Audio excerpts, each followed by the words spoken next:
Bonjour à tous, je voudrais vous présenter dans cette vidéo une sorte de complément sur la dernière guidance que j'avais faite sur l'attente de l'autre, enfin que je vous avais présentée sur l'attente de l'autre. Et je la fais parce que quand j'ai regardé de nouveau le soir la vidéo, je me suis rendu compte que cette guidance pouvait aussi s'appliquer à un autre aspect que j'appellerais la nécessité d'apprendre à aimer sans rien attendre en retour. Voilà. Donc, et je me suis dit que ce serait important là d'avoir un petit peu plus de détails, d'aller un petit peu plus en profondeur entre l'attente et l'autre. Alors sous ces deux aspects, donc l'attente du retour de l'autre, mais aussi aimer sans rien attendre en retour. Voilà. Et puis la deuxième raison pour laquelle je souhaite faire cette vidéo, c'est suite aux commentaires d'une personne qui me posait la question: est-ce que donc alors finalement ça veut dire qu'il faut qu'on fasse le deuil définitif et qu'on accepte qu'il ne reviendra plus?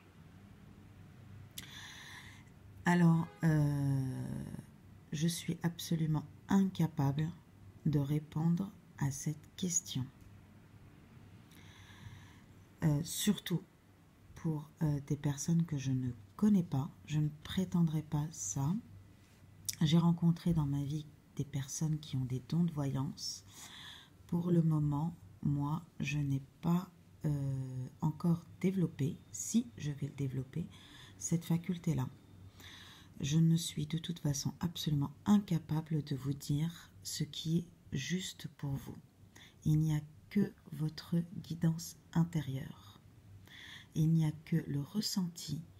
Il n'y a que cette petite voix à l'intérieur qui sait vous dire ce qui est juste pour vous ou pas. Qui sait vous dire non, là, c'est pas le bon chemin pour moi. Non, là, ça ne me convient pas. Non, là, c'est trop inconfortable. C'est inconfortable, ça ne convient pas. Ou, oui, c'est vrai, je passe pas par un super moment, mais en même temps, waouh, qu'est-ce que je suis en train de me libérer? Il n'y a que votre ressenti, et votre ressenti est votre meilleure guidance. Je ne peux absolument pas dire ce qu'il faut faire, ce qui est le plus juste pour vous, à votre place.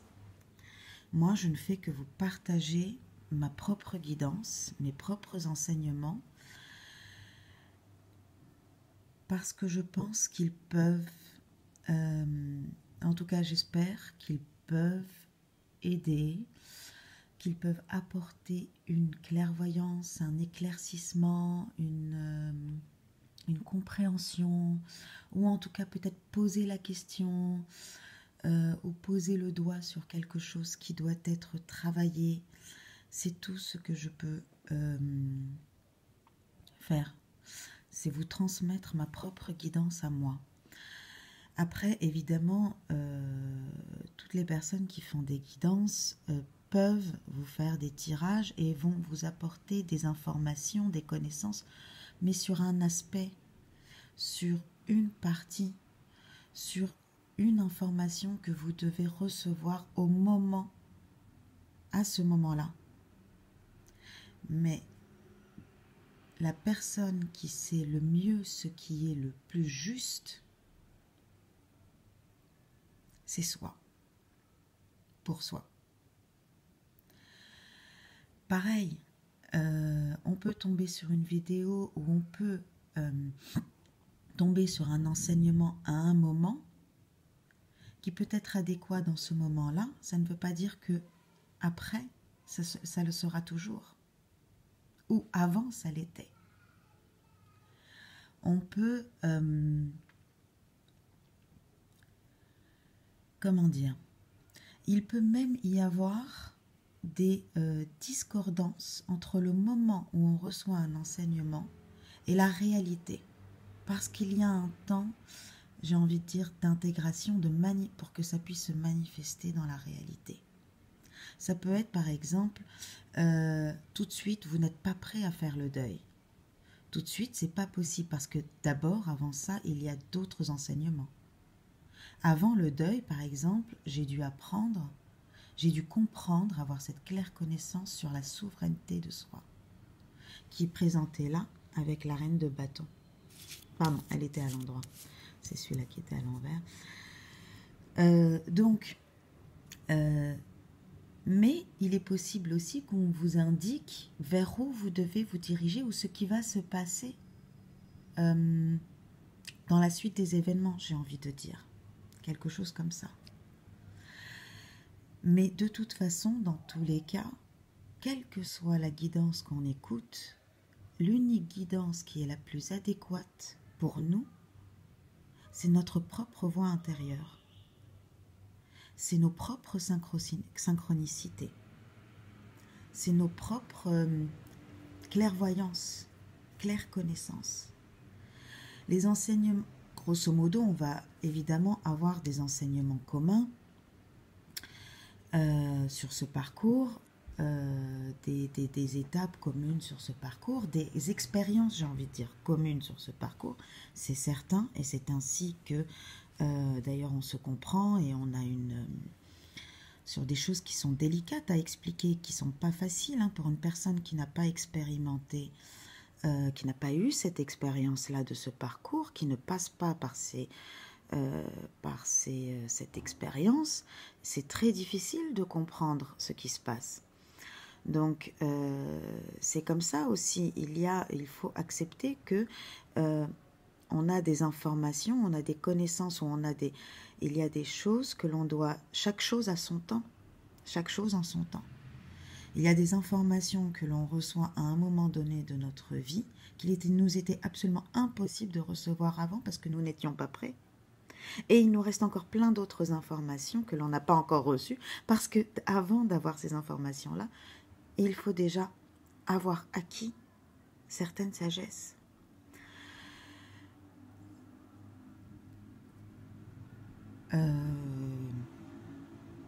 Voilà.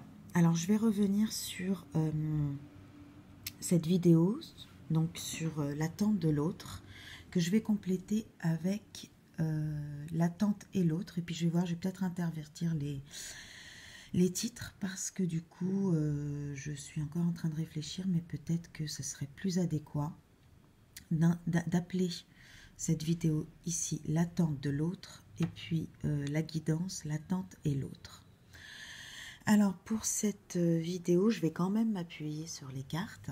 Et en fait, ce sont des cartes que j'avais tirées juste après m'être rendu compte que la guidance sur l'attente de l'autre, donc la première vidéo, pouvait être aussi lue comme la nécessité d'apprendre à aimer sans rien attendre en retour, qui est du coup aussi aimer sans attendre son retour. Et donc j'avais fait tomber j'avais tiré ces cartes, j'avais battu les cartes et ces cartes sont tombées. Donc on a le 2 de denier à l'envers et la reine de bâton à l'endroit. Donc, et en dos de deck, il y avait, donc là je les ai retirés parce que c'était quand même il y a 2 jours. Et en dos de deck, on avait, il était comme ça, à l'endroit, on avait le 5 de coupe qui se rapporte au manque et à la perte. Alors, là, rapidement, en fait, donc la reine de bâton, dans ma compréhension, dans mon interprétation, dans ma compréhension des cartes et du tarot, c'est la souveraineté. Voilà, alors je rappelle, j'avais fait aussi une guidance sur la souveraineté, mais je rappelle quand même ici ma compréhension de la souveraineté, c'est la capacité, c'est la maîtrise, c'est le pouvoir d'orienter son énergie vers ce que l'on souhaite, que cela soit la personne une personne ou un projet ou une activité ou des personnes ou des relations, ou c'est notre pouvoir d'orienter notre énergie, de concentrer notre énergie sur quelqu'un ou sur quelque chose. Voilà. Avec le 2 de denier, on nous parle là de ne plus l'enseignement et de ne plus faire de compromis sur cette souveraineté, de ne plus jamais hésiter sur cette souveraineté. Et là, on est avec les deniers, donc on est dans la matière. On est dans la manifestation de la matière. C'est-à-dire que cette souveraineté ne doit plus jamais être compromise dans la matière. Dans mon interprétation, ce qu'on me dit là, c'est que la guidance sur la tente de l'autre, le plus grand enseignement est de nous amener à ne plus être dans une position sacrificielle, à reprendre le plein pouvoir sur notre énergie, sur notre faculté d'orienter notre énergie, et de ne plus être, phagocyté, de ne plus être sous emprise, de ne plus être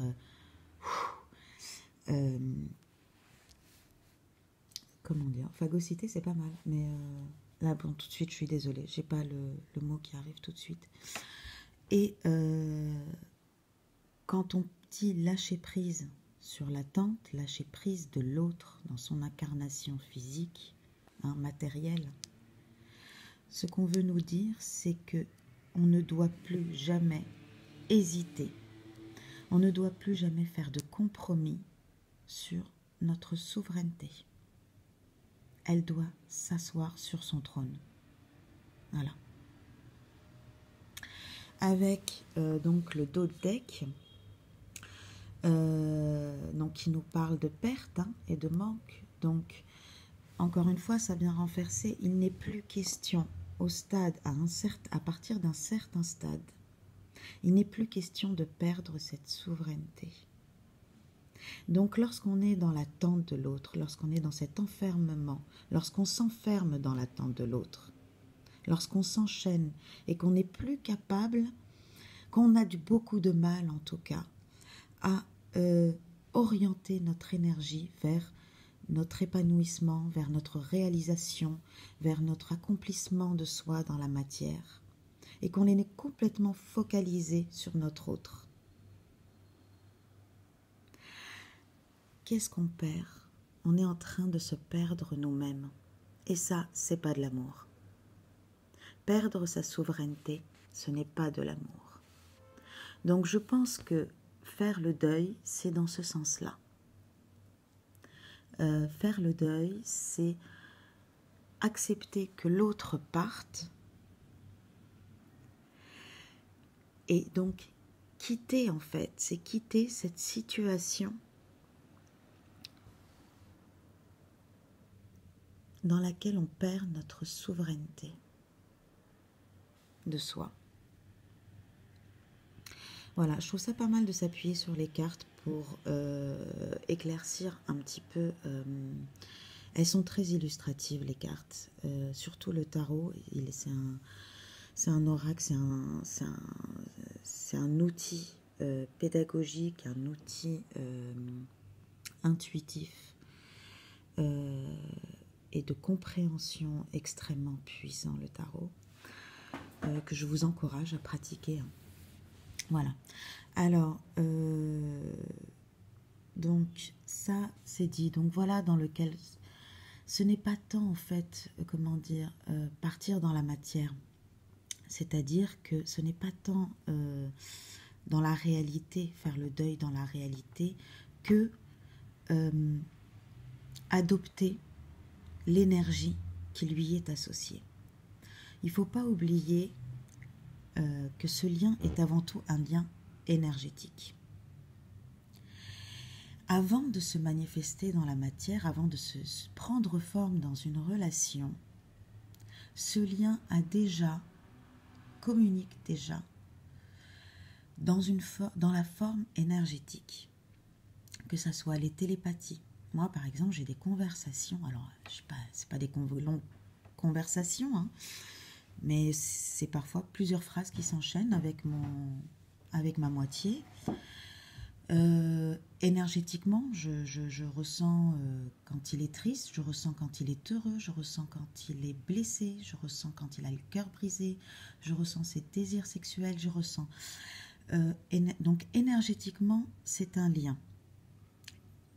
Et je pense que là, il faut distinguer la relation, la manifestation dans la matière, hein, dans la vie quotidienne, l'interaction entre les deux personnes, la distinguer du lien.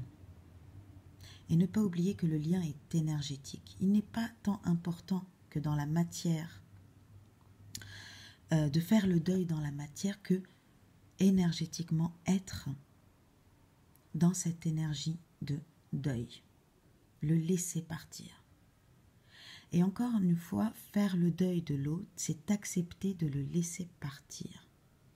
Mais que ça soit l'autre, que ça soit une situation, que ça soit une émotion, non pas parce que lui ne revient pas, mais parce qu'on doit quitter, leave en anglais, abandonner notre position, abandonner cette position d'attente, abandonner cet attachement, cet enfermement, cet enchaînement, abandonner notre position pour permettre le changement et le déplacement, pour réorienter notre énergie vers l'accomplissement de soi. Donc laisser partir, c'est surtout accepter de partir. C'est nous qui devons partir.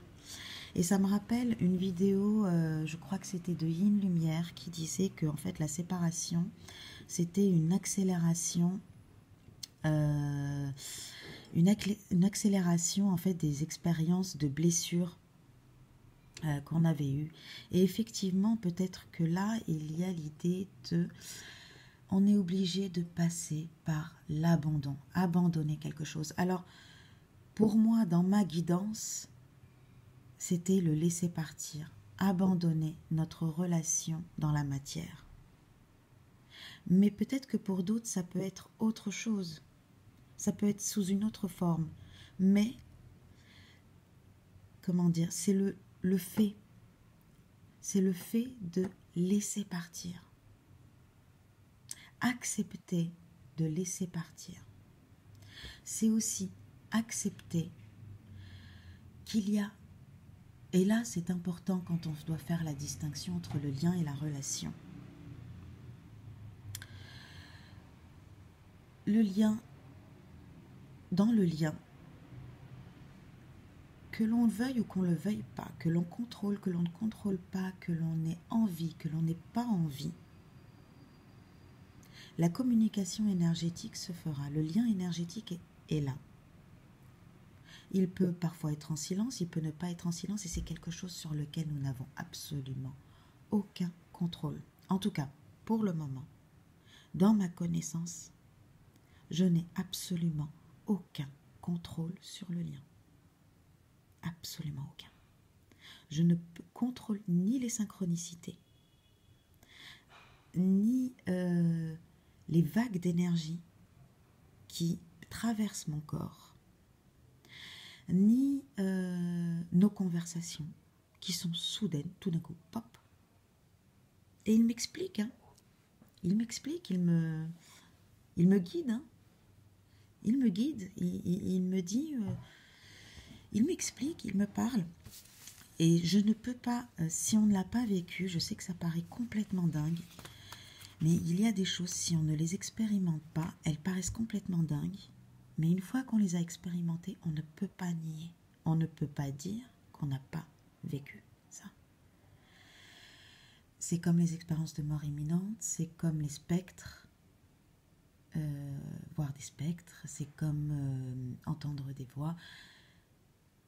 Tant qu'on ne l'a pas vécu, on peut douter et on peut être sceptique. Mais une fois qu'on a expérimenté, il y a un avant et un après. Il est absolument impossible de nier notre expérience. Alors c'est vrai que comme on est dans la séparation et comme l'interéchange dans la matière est très particulier et complètement parfois déconnecté de l'échange dans le lien, on se dit peut-être qu'on est dans une illusion, peut-être qu'on a complètement rêvé. Pour autant, je pense qu'il est important de distinguer entre ces deux aspects, la relation dans la matière et le lien.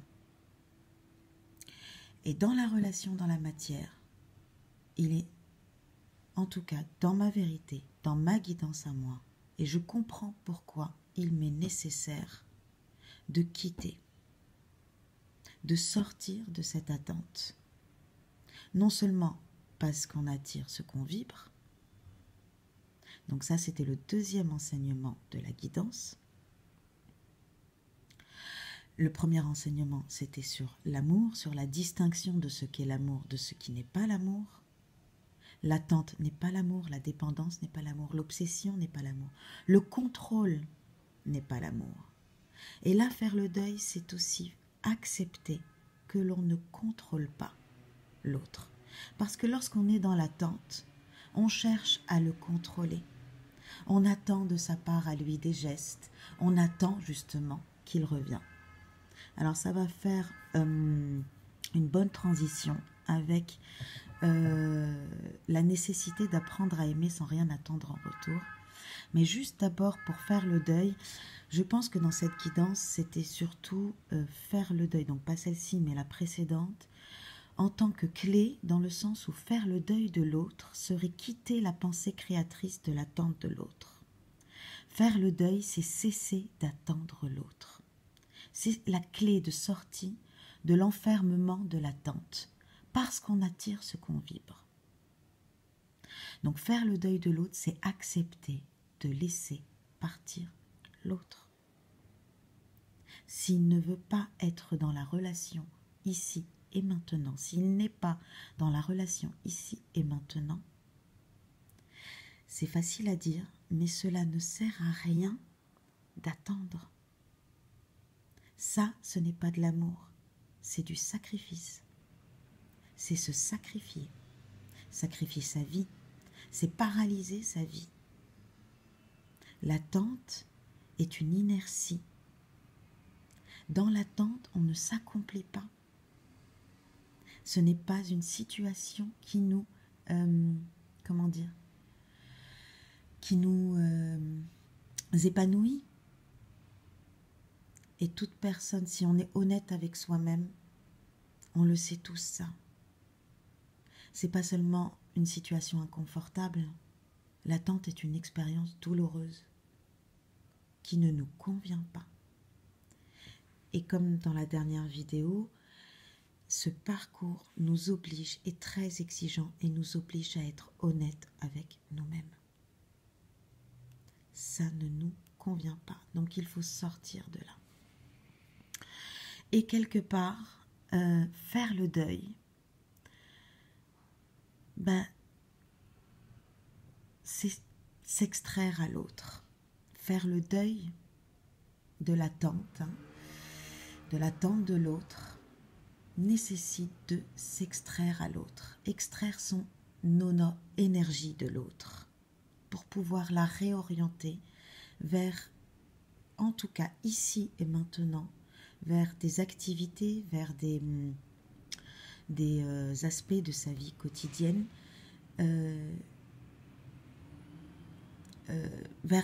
pour permettre la réalisation de soi et l'accomplissement de soi aussi dans la matière.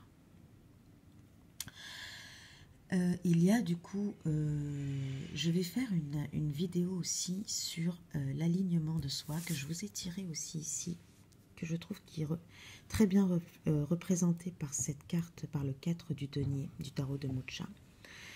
Et je vous ferai une autre vidéo parce que justement cette personne posait la question, est-ce qu'il faut c'est-à-dire faire le deuil, c'est-à-dire qui mène à l'alignement de soi avant de retrouver l'autre, mais donc finalement qui la maintient encore dans une énergie d'attente, d'espoir de son retour et d'attente.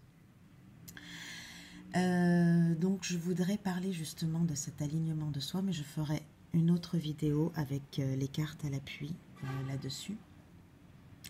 Dans tous les cas, il y a cette idée-là de quand je dis faire le deuil de l'attente de l'autre et faire le deuil de l'autre dans la matière, dans son incarnation physique, c'est extraire son énergie de l'autre pour pouvoir l'orienter vers des aspects qui nous permettent de nous accomplir dans la matière. Tant qu'on est dans l'attente, on maintient notre énergie dans cette attente de l'autre. Et on la focalise sur l'autre, mais j'ai envie de dire dans une action passive, dans une inertie. Ça ne bouge pas, on n'arrive pas donc à s'accomplir dans la matière. On n'arrive pas à façonner notre matière parce qu'on est fixé. Notre énergie est orientée, fixée sur lui, sur l'attente de son retour. Est-ce qu'il va revenir ou pas? Donc l'idée, là, quand je dis faire le deuil, c'est extraire son énergie pour la déplacer, changer de position, la poser sur autre chose. De toute façon, il n'est pas là, physiquement. Encore une fois, je ne parle pas du lien. Je parle de la relation dans la matière, là. Il n'est pas là. Alors que faire? Se maintenir, paralyser sa vie et ne rien faire? Ou s'occuper de soi, s'occuper autrement? Voilà, dans la matière encore une fois.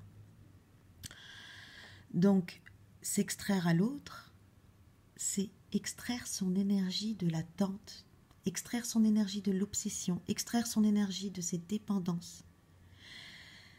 Voilà.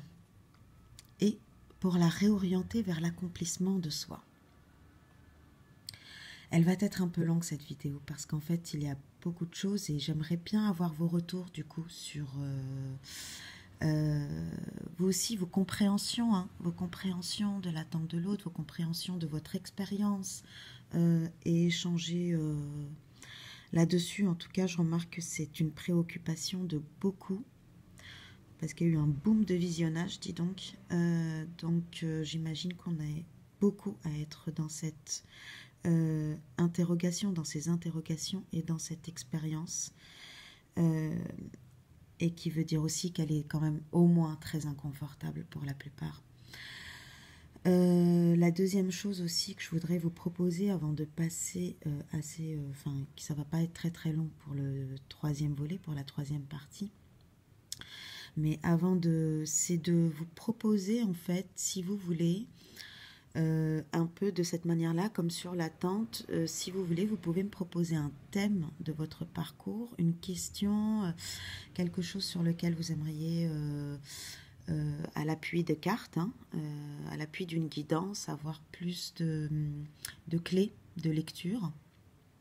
N'hésitez pas, je vous laisse m'indiquer en commentaire les thématiques que vous souhaiteriez aborder, et puis en fait voilà, j'aime beaucoup faire ça, donc j'aimerais bien, je veux bien le faire, donc ce serait des guidances à l'intention de tous, voilà, donc je passe maintenant à du coup, donc troisième partie,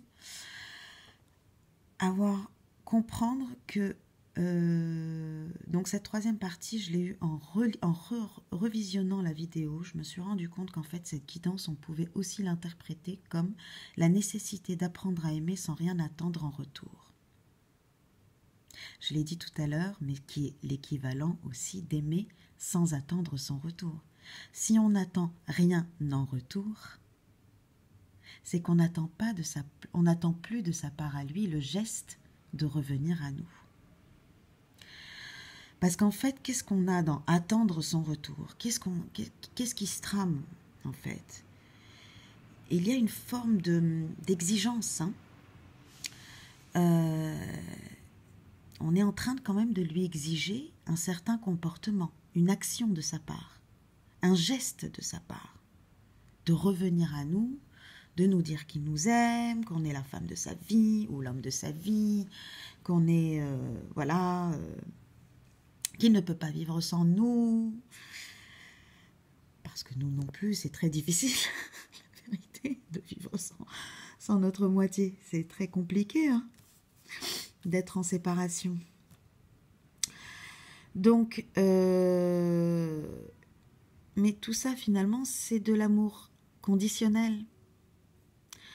Je t'aime, tu dois être comme ça, tu dois faire ça. On est en train de lui demander, de lui exiger, et c'est là qu'on comprend. Quand on comprend la nécessité d'apprendre à aimer sans rien attendre en retour, on comprend la nécessité d'apprendre à aimer que l'amour ne demande pas. Voilà. C'est une phrase que sûrement vous avez dû entendre plusieurs fois. J'ai mis pas mal aussi de temps pareil. Je viens à peine là aujourd'hui de vraiment comprendre ce que cette phrase veut dire. Aimer, l'amour ne demande pas, il autorise. C'est une très belle phrase. C'est une très très très belle phrase. Et encore une fois, ça nous demande de nous poser la question, qu'est-ce que l'amour ? De se poser la question aussi, on attend quoi en fait de l'autre ? Et de nous permettre d'apprendre ce qu'est l'amour. D'avoir plus de clairvoyance. Quand on se pose la question, mais en fait, qu'est-ce qu'on attend de l'autre ? On a plus de clairvoyance là-dessus, sur l'amour. Donc être dans l'attente d'un retour, c'est aussi attendre un geste de l'autre envers soi. Et il faudrait donc ne plus rien attendre de lui pour ne plus avoir à attendre. Et voilà comment un jeu de mots transforme totalement la compréhension. Donc je vais le répéter. Il faudrait être dans l'attente d'un retour, c'est attendre un geste de l'autre envers soi. Il faudrait donc ne plus rien attendre de lui pour ne plus avoir à attendre. Si l'on n'attend plus rien de lui, alors nous cessons d'être dans l'attente. Nous sortons de cette énergie-là. Donc il faudrait ne plus avoir rien à attendre de l'autre. Et en plus, encore une fois, attendre de l'autre, en fait, nous enferme dans ce que l'on croit être juste pour nous. Nous enferme dans « Ah, c'est ça ce qu'il faut faire, c'est ça ce qu'il devrait faire, alors il doit le faire comme ça, comme ça. » Et dans une attente, attendre que l'autre soit comme ça, comme ci, comme ça, comme ça. Et pourquoi je dis qu'il nous enferme ? Parce qu'en fait, il ne nous ouvre pas l'opportunité, la possibilité d'être surprise. Voilà comment on est capable de, s'auto-saboter. En attendant de l'autre, en attendant des gestes de l'autre, en attendant son retour, par exemple, on est juste en train de s'enfermer dans cette attente, alors qu'il pourrait nous donner beaucoup plus, alors qu'il pourrait nous surprendre, et que cette surprise-là, ce moment, cette expérience de surprise-là, pourrait être bien plus riche et bien plus, bien plus heureux que tout ce que l'on croit qui pourrait nous apporter comme bonheur.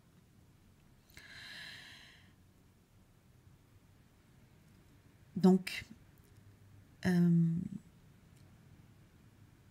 voilà, donc aimer sans rien attendre en retour, dans cette expérience, dans cette étape, serait aimer aussi sans attendre son retour. Et dans ce sens-là encore, faire le deuil. Alors, justement, encore une fois, parce que là c'est important, je pense, en tout cas, dans ma vérité à moi, et c'est pour ça que je n'aime pas employer ce mot-là, d'amour inconditionnel.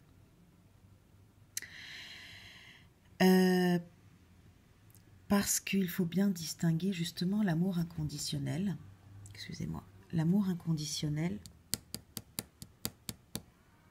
il n'y a pas de compromis, il y a une condition, on ne fait pas de compromis avec sa souveraineté.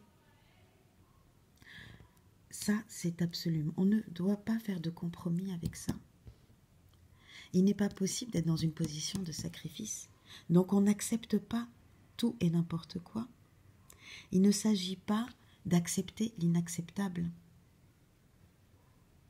Non. Il s'agit d'être honnête avec soi-même et d'être juste avec soi-même et d'agir, d'avoir un alignement en cohérence dans nos actions, dans notre monde, dans notre univers matériel, dans notre action, en cohérence avec notre soi, avec nos mondes subtils. Donc,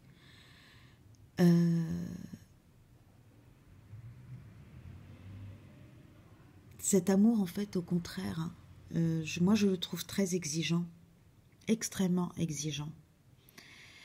Donc il n'est pas du tout sans condition, moi je le trouve très conditionnel, il y a une exigence de soi, une exigence, voilà, c'est surtout une exigence avec soi-même d'abord, mais il y a une exigence, il y a une honnêteté qu'on doit avoir, il y a une clairvoyance, il y a des enseignements que l'on doit acquérir, il y a un parcours quand même, il est extrêmement exigeant, et ce parcours est très exigeant, je trouve. Apprendre à connaître, reconnaître ce qui nous convient de ce qui ne convient pas. Et chacun exercer, pratiquer son pouvoir créateur aussi. C'est très exigeant, hein, ça demande beaucoup en fait. S'unifier à soi. Donc je ferai une vidéo sur l'alignement de soi. En tout cas mon interprétation, voilà, ma claire connaissance de ce qu'on entend par s'unifier à soi. Donc s'unifier à soi, voilà. Voilà, je pense que je vais m'arrêter là pour... déjà, elle est assez longue.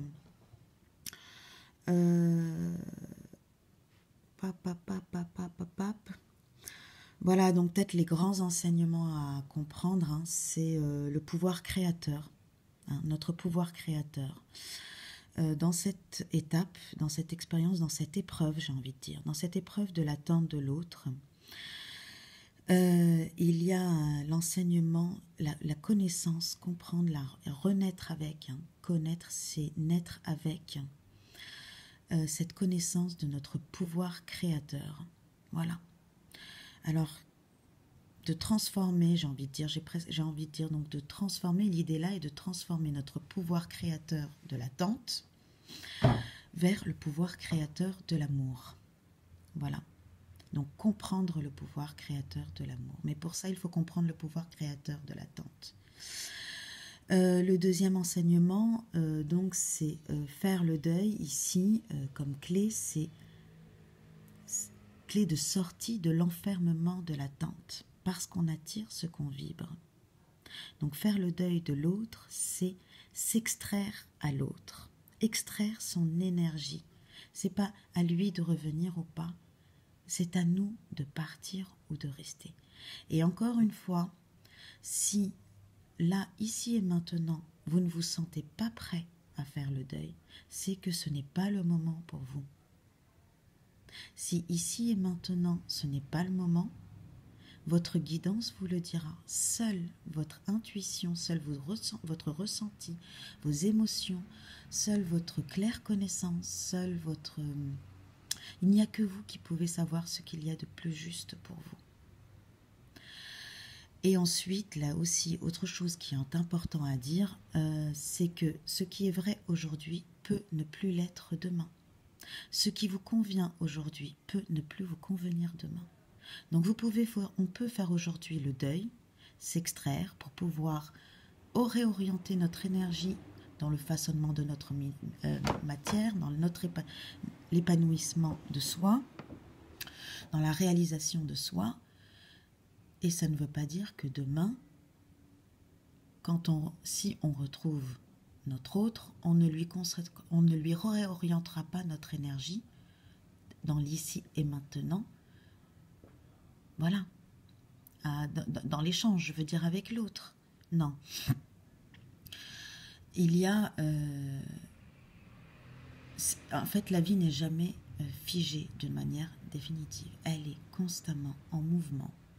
La vie, c'est la roue de la fortune.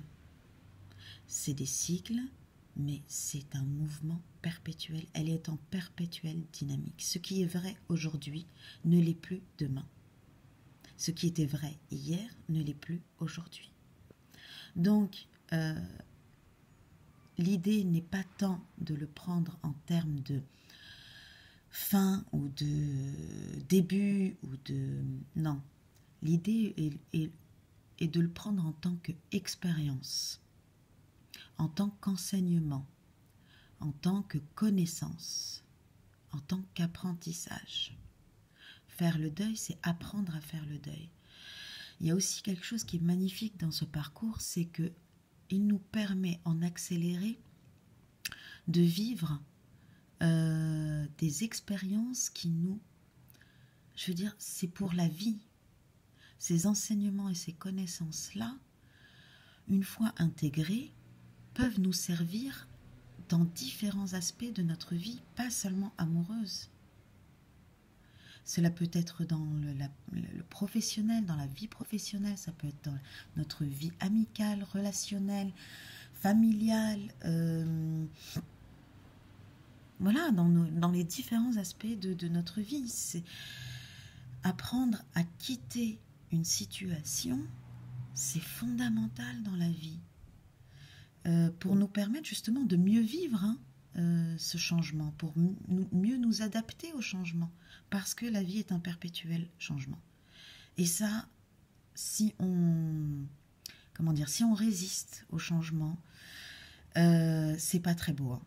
C'est pas très beau, ça peut être ravageur, très destructeur, et vraiment, il est beaucoup plus simple, beaucoup plus facile d'aller avec la vie. Voilà, de suivre le courant, comme une rivière en fait. Il est beaucoup plus facile, c'est beaucoup plus facile et beaucoup plus fluide et beaucoup plus simple. Voilà, bon, je me suis encore un peu égarée, un peu éparpillée, un peu perdue. Voilà, du coup, avec éparpillement, je prends un dernier pour rebondir sur ce qui vous convient, ce qui ne vous convient pas. Également dans cette guidance. Chacun, même si on vit un peu les mêmes étapes ou les mêmes expériences, chacun a ses propres choses à travailler. Je vous donne un exemple. Moi, personnellement, ce que surtout j'avais à travailler dans ce parcours, aujourd'hui en tout cas, la connaissance que j'ai aujourd'hui, c'est la concentration de mon énergie. Il fallait que j'apprenne à arrêter d'éparpiller mon énergie. La souveraineté, voilà, la maîtrise, la capacité, le pouvoir d'orienter mon énergie là où je veux.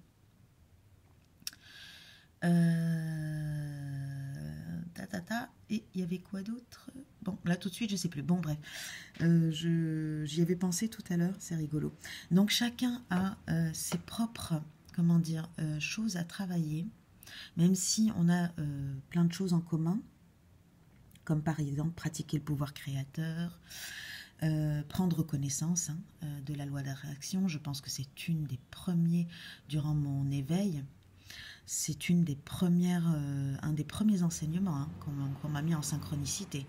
Donc c'était ça. Et puis sur les flammes jumelles et âmes jumelles, il y avait loi d'attraction et flammes jumelles et âmes jumelles. Ça n'arrêtait pas. Et la mort aussi. Ça n'arrêtait pas en termes de synchronicité. Donc c'est un des premiers enseignements qu'il fallait que j'apprenne.